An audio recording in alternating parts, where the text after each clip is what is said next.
ভারত কখনো আমাদের বন্ধু হতে পারে না। শেখ হাসিনা স্বৈরাচার ছিল, ভারতের দোসর, একটি তাবেদার সরকার দিয়ে তারা বাংলাদেশকে শোষণ করছিল এই মোদি হিন্দুত্ববাদী সরকার। শেখ হাসিনার পতনের পর তাদের ক্ষোভ, দুঃখ, রাগের বহিঃপ্রকাশ আজকে বাংলাদেশকে পানিতে ডুবিয়ে মারছে। কিন্তু আপনারা দেখেছেন এই জাগ্রত বাংলাদেশ, নতুন বাংলাদেশ কিভাবে এই বানবাসীর পাশে দাঁড়িয়েছে। একদিনেই 2 কোটি টাকা টিএসসিতে টাকা উঠেছে এবং ত্রাণ রাখার জায়গা নেই। বাংলাদেশের মানুষ সকলেই বন্যার্তদের পাশে এসে দাঁড়িয়েছে। আমি সকলকে বলবো, এই মুহূর্তে বন্যার পরে পুনর্বাসনটা ভুলে যাবেন না, সেই ব্যাপারেও আমাদেরকে সজাগ থাকতে হবে। একটি কঠিন কাজ, পানিবাহিত রোগ থেকে শুরু করে মানুষকে পুনর্বাসন করার জন্য বাংলাদেশের সকল দেশপ্রেমিক জনগণকে আমি এই বানবাসী মানুষের পাশে থাকার আহ্বান করব। বন্ধুরা, আপনারা খেয়াল করেছেন একটি গণ অভ্যুত্থান, একটি বিপ্লবের মাধ্যমে 15 বছরের একটি স্বৈর শাসনের পতন হয়েছে।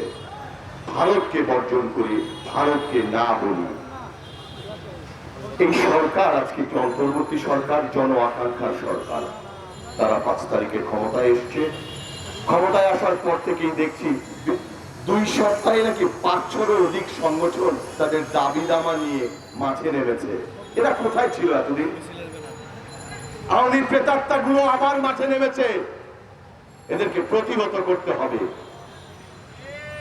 আপনাদের আমাদের ইমানি দায়িত্ব, যারা 15 বছর তাদের দাবির ব্যাপারে সোচ্চার ছিলেন না, তাদেরকে প্রতিরোধ করতে হবে। পরশুদিন তো দেখেছেন কিভাবে কাপড় খুলে পালিয়েছে আনসাররা। কাপড় খুলে দিতে হবে। বাংলাদেশে আওয়ামী প্রেতাত্মা থাকবে না। আওয়ামী লীগ তো নাই, এদের স্থান এই বাংলার মাটিতে হবে না ইনশাআল্লাহ। আমি এই অন্তর্বর্তী সরকারকে বলবো, আপনারা আরো কঠোর হন, আপনাদেরকে আরো কঠোর হতে হবে। এই 2-4টি গ্রেফতার করলে হবে না। এদের দোসর মেনন ইনুকে গ্রেফতার করেছেন।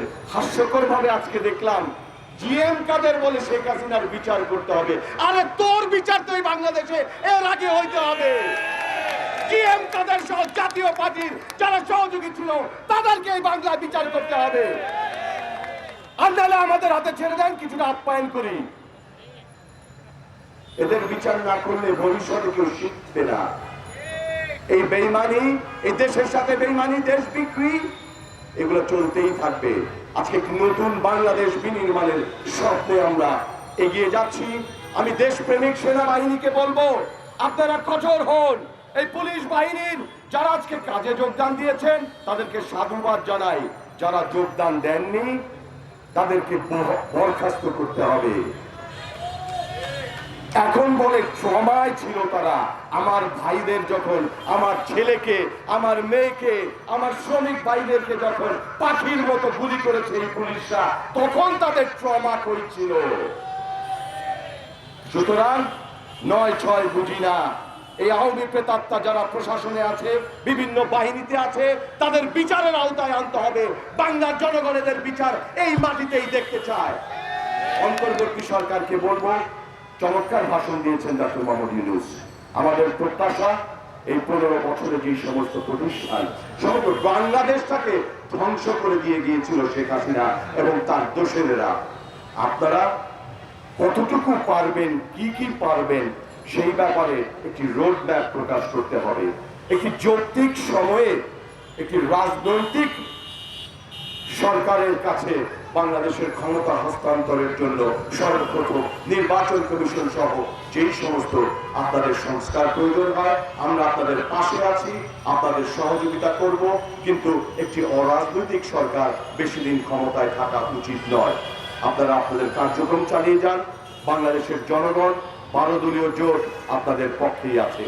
পরিশেষে আমি আবারও সকলকে উদাত্তভাবে আহ্বান করব, আসুন আমরা ভারতকে না বলি, ভারতীয় পণ্য বর্জন করি এবং যারা ভারতীয় পণ্য বিক্রয় করেন তাদেরকে বলি ভারতীয় পণ্য বিক্রয় বন্ধ করুন।